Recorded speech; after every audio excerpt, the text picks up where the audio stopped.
माँ बाप का कष्ट कैसा होता है। जन्म से ही संघर्ष। माँ 9 महीने तक दर्द सहती है, पिता जिम्मेदारियों का बोझ उठाता है। नींद, आराम और अपनी खुशियाँ सब कुछ पीछे रह जाती है।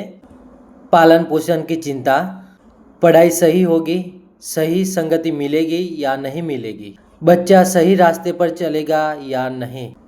माँ बाप हर दिन डर और दुआ के साथ जीते हैं। अपने सपनों की कुर्बानी, अच्छे कपड़े नहीं लेते, अपनी ज़रूरतों को टाल देते हैं ताकि बच्चे को कमी महसूस ना हो। नीति वचन 22 अध्याय श्लोक नंबर 6।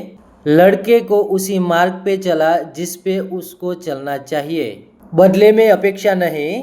माँ बाप ये नहीं चाहते कि बच्चा क्या देगा, बस यही चाहते हैं बच्चा खुश रहे और सुरक्षित रहे और सही बने। सबसे ज़्यादा दर्द तब होता है जब बच्चे माँ बाप को नज़रअंदाज करते हैं, उनकी बातों को बोझ समझते हैं या उन्हें अकेला छोड़ देते हैं।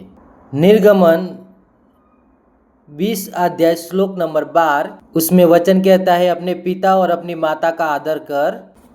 बच्चे के लिए सीख, माँ बाप की कदर करे और उनके संबंधों को हल्के में ना ले।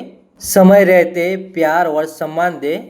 आज जो माँ बाप है वही कल आपकी ताकत और दुआ बनेंगे। जय परमेश्वर। सबको प्रभु आशीष दे।